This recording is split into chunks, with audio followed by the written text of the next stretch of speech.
نے اٹھا کر آپ کو پتھر مارا، لیکن یہ پتھر آپ کو نہیں لگ سکتا تھا اگر اللہ نہ چاہتا۔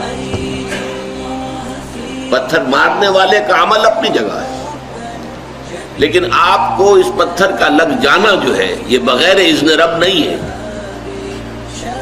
لہذا اس کو سمجھیے کہ اللہ کی طرف سے آیا۔ بسم اللہ الرحمن الرحیم۔ السلام علیکم۔ آج کل لوگ ڈپریشن کی وجہ سے خودکشی کرتے ہیں۔ خودکشی اسلام میں حرام ہے۔ انسان یہ سمجھتا ہے کہ وہ مر جائے گا یا خودکشی کر لے گا تو اسے قبر میں سکون مل جائے گا۔ ایسا بالکل نہیں ہونے والا۔ اگر انسان اپنے برے اعمالوں کو لے کر مرا ہے تو اسے قبر میں قبر کا عذاب فیس کرنا پڑے گا۔ خودکشی خود ایک اچھا عمل نہیں ہے۔ خودکشی اسلام میں حرام ہے۔ یہ زندگی یہ جان اللہ کی امانت ہے۔ خودکشی کرنا مجرمانہ خیانت ہے۔ رسول اللہ صلی اللہ علیہ وآلہ وسلم نے فرمایا ہے، صحیح بخاری میں حدیث ہے 5778، جس نے پہاڑ سے اپنے آپ کو گرا کر خودکشی کر لی وہ جہنم کی آگ میں ہوگا اور اس میں ہمیشہ پڑا رہے گا، اور جس نے زہر پی کر خودکشی کر لی وہ زہر اس کے ہاتھ میں ہوگا اور جہنم کی آگ میں وہ اسے اسی طرح پیتا رہے گا، اور جس نے لوہے کے کسی ہتھیار سے خودکشی کر لی تو اس کا ہتھیار اس کے ہاتھ میں ہوگا اور جہنم کی آگ میں ہمیشہ کے لیے وہ اسے اپنے پیٹ میں مارتا رہے گا۔ اپنی زندگی کو مشکل نہ بناؤ، آسانیوں کی طرف جاؤ۔ یہ زندگی خود ایک ٹیسٹ ہے، اوپر سے آپ اس کے اندر مزید ٹیسٹ لے کر آؤ گے تو آپ کی زندگی مزید مشکل ہو جائے گی۔ نبی پاک صلی اللہ علیہ وآلہ وسلم کا فرمان ہے، آسانیاں پیدا کرو، تنگی نہ پیدا کرو۔ آپ صلی اللہ علیہ وآلہ وسلم کے اس فرمان کو لائک کرو، چینل پر نئے ہیں تو چینل کو سبسکرائب کر دو، بیل آئیکن کو ہٹ کر دینا تاکہ ہر آنے والی ویڈیو کا نوٹیفیکیشن آپ کو ملتا رہے۔ 70 سال کی زندگی ہے، 70 سال کی زندگی میں کیا بنا لو گے؟ سب یہیں پہ رہ جانا ہے، آخرکار موت ہے۔ رسول اللہ صلی اللہ علیہ وآلہ وسلم نے فرمایا، بندہ کہتا ہے میرا مال میرا مال، حالانکہ اس کا مال تو فقط 3 صورتوں میں ہے، جو اس نے کھا کر ختم کر دیا، یا پہن کر بوسیدہ کر دیا، یا اللہ کی راہ میں دے کر ذخیرہ کر لیا۔ اس کے علاوہ جو ہے وہ تو لوگوں کے لیے چھوڑ کر جانے والا ہے۔ دنیا کا گھر تو مکڑی کے جالے کی طرح ہے، دنیا کی مثال تو مری ہوئی بکری کی طرح ہے، جو مر جانے کے بعد جس کی کنڈیشن ہو جاتی ہے اسے کوئی دیکھنا بھی پسند نہیں کرتا۔ یہی اہمیت دی ہے اللہ تعالیٰ کے رسول نے اس دنیا کو صلی اللہ علیہ وآلہ وسلم۔ پھر کیوں اس کو سب کچھ سمجھ لیا گیا ہے؟ پھر کیوں زندگی میں آنے کے مقصد کو بھلا دیا گیا ہے؟ زندگی میں آنے کا ہمارا مقصد کیا ہے؟ What is the purpose of our life? آج ہم ریئیکٹ کرنے والے ہیں ڈاکٹر اسرار احمد کی ویڈیو پر، جنہوں نے پرپز آف لائف کو لے کر جو بیان دیا ہے بہت امیزنگ ہے۔ چلیں سنتے ہیں۔ راضی برضائے رب، رب کی رضا پر راضی رہنا۔ یہ بات کہ جو بھی کچھ ہوا یا ہوگا وہ اذن رب کے بغیر نہ ہوا ہے نہ ہو سکتا ہے، یہ تو ایمان کا منطقی تقاضا ہے۔ یہاں پتہ تک نہیں ہلتا جب تک کہ اللہ کی اجازت نہ ہو، اذن نہ ہو۔ تو جو کچھ ہوا اللہ کی اجازت سے ہوا، خواہ اس میں درمیان میں کتنے ہی عوامل آ گئے ہوں۔ کسی نے اٹھا کر آپ کو پتھر مارا، لیکن یہ پتھر آپ کو نہیں لگ سکتا تھا اگر اللہ نہ چاہتا۔ پتھر مارنے والے کا عمل اپنی جگہ ہے، لیکن آپ کو اس پتھر کا لگ جانا جو ہے یہ بغیر اذن رب نہیں ہے، لہذا اس کو سمجھیے کہ اللہ کی طرف سے آیا۔ ایک اس میں لطیفہ بھی ہے کہ ایک وہ درویش یہ کہتا ہوا جا رہا تھا ایک جذب کی کیفیت میں، جو رب کرے سو ہو، جو رب کرے سو ہو، جو رب کرے سو ہو۔ ایک شخص نے اٹھا کر اس کے سر پہ پتھر دے مارا۔ اس نے پلٹ کر دیکھا تو شخص نے کہا مجھے کیا دیکھتے ہو، جو رب کرے سو ہو۔ اس درویش نے جواب دیا کہ یہ پتھر مجھے تو رب کے مارے ہی لگا ہے، لیکن میں دیکھ یہ رہا تھا کہ بیچ میں منہ کس کا کالا ہو گیا، کس نے اپنے لیے جو ہے وہ عذاب اللہ کا کما لیا، ورنہ مجھے بہرحال یہ پتھر لگا ہے تو اس میں اذن رب شامل ہے۔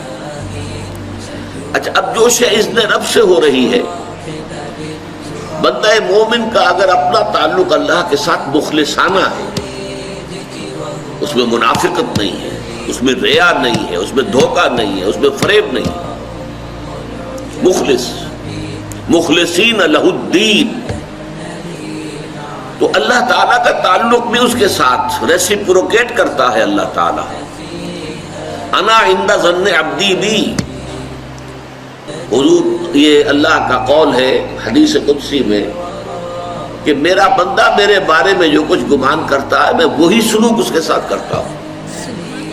اللہ تعالیٰ بھی مخلص ہے، اللہ تعالیٰ کی مرضی کے بغیر کچھ نہیں ہو سکتا، تو یقیناً جو کچھ ہوا ہے اس میں میرے لیے خیر ہے، چاہے فوری طور پر مجھے ناگوار گزرا ہے، مجھے تکلیف ہوئی ہے، میرے لیے یہ شے جو ہے ناپسندیدہ ہے، لیکن ان دی لانگ رن مجھے یقین ہے کہ اس میں خیر ہے۔ بیدک الخیر انک علی کل شیء قدیر، اے اللہ تیرے ہاتھ میں خیر ہی خیر ہے، تو ہر چیز پر قادر ہے۔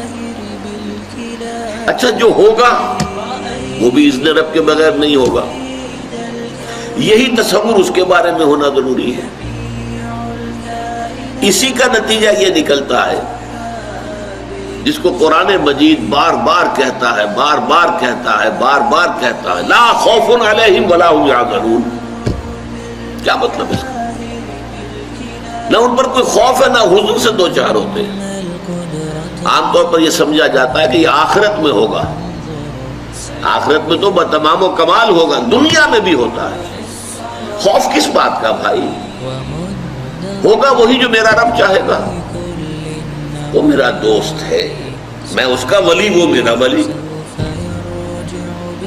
الا ان اولیاء اللہ لا خوف علیہم ولا هم یحزنون، جو اللہ کے ولی ہوتے ہیں، اللہ کے دوست ہوتے ہیں، ان کے نہ کوئی خوف ہوتا نہ حزن ہوتا ہے۔ خوف کس بات کا؟ ہوگا وہ جو اللہ چاہے گا، اور جو کچھ اللہ چاہے گا اس میں کوئی نہ کوئی خیر ہوگا، چاہے فوری طور پر مجھے نظر نہ آئے۔ قرآن کہتا ہے سورہ بقرہ میں، عسیٰ ان تکرہوا شیئا وہو خیر لکم وعسیٰ ان تحبوا شیئا وہو شر لکم، عین ممکن ہے کہ تم کسی چیز کو ناپسند کرو درحالے کہ اسی میں تمہارے لیے خیر ہو، اور عین ممکن ہے کہ تم کسی چیز کو پسند کرو درحالے کہ اس میں تمہارے لیے شر ہو۔ اللہ یعلم وانتم لا تعلمون، اللہ جانتا ہے تم نہیں جانتے۔ تم افعال و اعمال و احوال و واقعات کے ظاہر کو دیکھتے ہو، اس سے متاثر ہو جاتے ہو، اس کے پردے میں کیا مشیت اذنی ہے، کیا ارادہ خداوندی ہے، اس کے پشت پر کیا چیز ہے جو اللہ تعالیٰ کو مطلوب ہے، یہ ہمیں نظر نہیں آتا۔ وی آر شارٹ سائٹڈ، ہماری نگاہ جو ہے بس کچھ دور تک جاتی ہے، اس سے آگے نہیں جاتی۔ لہذا افعال و اعمال و احوال و واقعات کے صرف ظاہر پر ہماری نگاہ ہے، باطن پر تو ہے ہی نہیں، لہذا ہم اس سے متاثر ہوتے ہیں۔ تو در حقیقت ایمان کا حاصل الا ان اولیاء اللہ لا خوف علیہم ولا هم یحزنون، اللہ کے دوستوں پر نہ کوئی حزن ہے نہ خوف ہے، کوئی سوال ہی پیدا نہیں ہوتا۔